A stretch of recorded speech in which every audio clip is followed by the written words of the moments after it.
guys, it's Karl. So we're in the middle of summer right now, and it's usually the time I like to catch up on my video games, even though my life is super hectic. Wedding coming up soon, planning / building a house, obviously all the social stuff, all the traveling, but a couple hours a week. And depending where you are, you could be heading back to school soon. You could be building a desk setup yourself. These desk setups are honestly my favorite to make. So this is one of the best and the most ultimate gaming laptop setups that I've created. Happy to share it with you.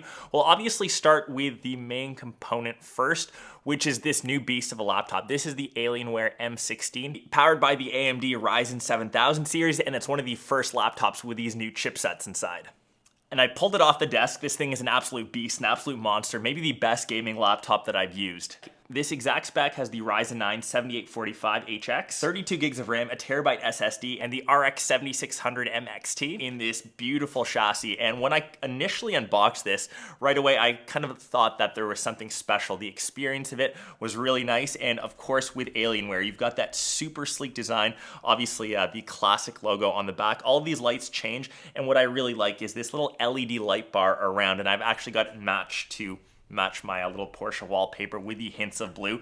And of course, since it is a 16-inch laptop, you kind of see that 16 kind of embossed in the anodized aluminum, so it's super, super clean. Love the design of it, and obviously once you kind of look around the front, it's a chunky laptop, but rightly so. It's one of the best in terms of performance.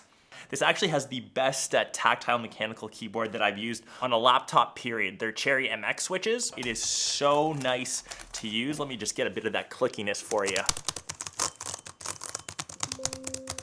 It's laced with vents all around the computer. There's 5 in total, and there are 4 ultra-thin fans to help dissipate heat. The display is matte, which I'm a fan of, especially for gaming. In my studio, we're kind of laced with windows, so there's pretty much no glare. And because of the 16-inch form factor, you technically don't need an external monitor, which I have one behind me, which I'll get to in a second. But if I had to, I could get by just fine with this.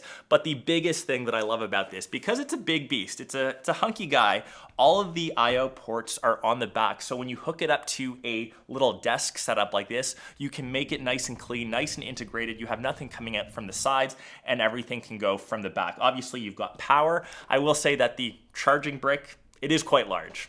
It's got USB-C, HDMI, and what I love about this on a gaming laptop, a full SD card slot. And I wish I saw more gaming laptops that would have it, because obviously it's got the power and the internals to handle 4K edits, which I actually edited this video on this guy, which was completely fine. This thing is an all-in-one beast. Obviously the size is there, and you'll notice on my little desk setup here, I actually don't have any external monitors. One of the things that I was blown away with was the internal speakers on this. I've been playing a lot of Hogwarts Legacy. I'm a huge Harry Potter fan. Shout outs to all my fellow Ravenclaws out there.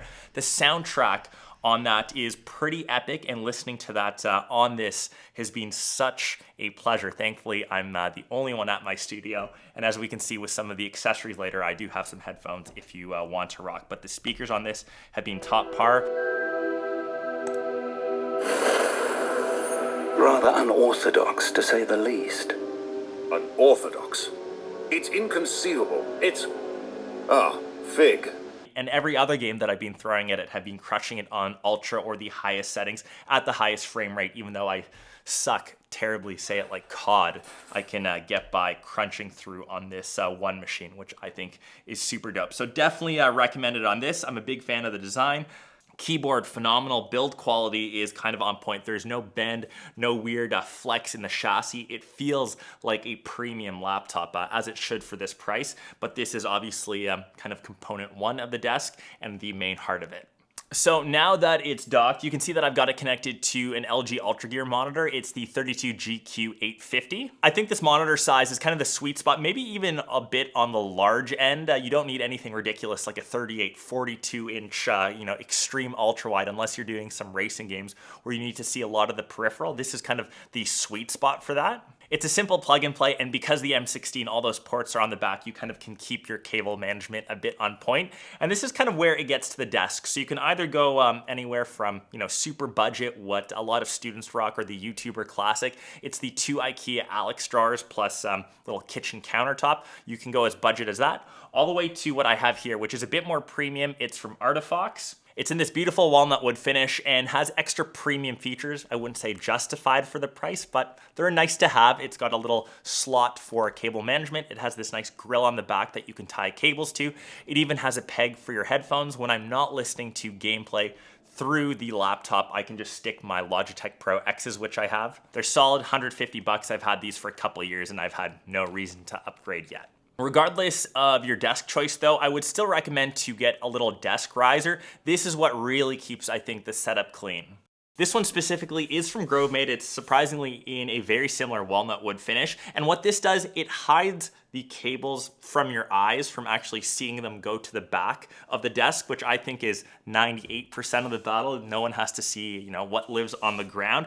And it also helps keep extra accessories off the table so you can kind of keep them a bit more managed on this little shelf. On mine right now, you can see what I currently have on deck. So this is the Nothing Phone 2. Obviously, you see it from the glyph system on the back. That's what makes this phone super unique. I wouldn't say that this is a mid-range phone anymore from the Nothing 1. It's kind of been upgraded to around the $800-ish mark, depending on what spec you get. I created a separate vid if you want to check that out, but the whole thing is kind of seeing the transparent back. And if you want to skin up your phone to look like the Nothing Phone, I know a lot of you saw my Instagram around the S23 Ultra with the little Nothing skin. You can obviously grab that from dbrand. Obviously the skin doesn't light up, but it gives you the look of the Nothing Phone, so I will leave that down below.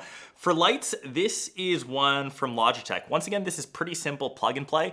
If you're into streaming and want a good light setup on your face, say you take a lot of calls, check out this one. You can change the color temperature. It's nice and soft light, so you look better on camera, on video, whatever you use it for. It has its own stand, but I just have mine mounted right on the desk riser, and that works as well. This little wood accessory from Artifox, and what I actually like, it is magnetic, so it actually clips nicely to this little desk riser because there are some pieces of metal here, and inside I just have some stationery, a pen for when I jot down notes, my Apple Pencil for when I'm using my iPad, and on the end, these are a new pair of earbuds that I've been pairing with my Nothing Phone 2. These are the WF-1000X Mark V, so these are Sony's top-end or premium earbuds. They compete with, say, the AirPods Pro. They probably have the best fit for earbuds that I've used because they actually have this memory foam ear tip, and they have different sizes all the way from extra small to large. So 4 different options or 4 different sizes that you can choose from. Obviously active noise canceling, some really deep bass. These sound really good. Obviously I can't portray that over video, but if you're in the Android ecosystem, I think this is your best bet. It would just be a toss up if you're, say, iOS, probably AirPods, but if you're using Android, these are a serious contender and probably one of the better ones that I've used. That's kind of it for the desk riser, and the final 2 accessories, obviously, if you are gaming, you need an actual dedicated gaming mouse. So I actually just have this one from Razer. It's part of their customs line. You can see I actually have my, just shameless plug, my gamer tag for myself. But I also just picked up this Razer Death Adder V2 on Prime Day as well. And I know that preference for gaming mice are pretty subjective, so you can rock whichever you have. And the last thing, like I said, for streams, you can kind of see it over my shoulder. This is just a simple boom arm with a USB-C microphone attached to it. This is the Sennheiser profile mic, and the reason why I love it, it's, like I said, USB-C. Most plug-and-play microphones, like the blue microphones, are somehow still USB-A. You don't have to deal with XLR. You don't need an audio interface, especially for a laptop setup. You don't want to have too many things crowding your desk. But pretty solid mic, and it's on an Elgato boom arm, so I'm kind of mixing and matching my brands, but that's kind of the setup that works for me. So I hope you guys enjoyed this vid. The last thing that I didn't include, which I'm trying to upgrade to, is the gaming chair, so I'm just using my Herman Miller right now. Not really technically a gaming chair, but I am eyeing the Razer Lamborghini. I think it's the Enki Pro.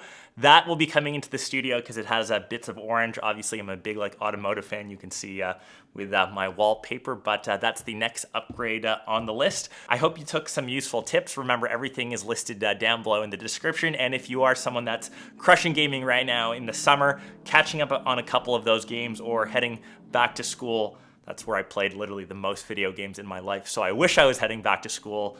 This video is definitely for you. I'll catch the rest of you in one of my next ones.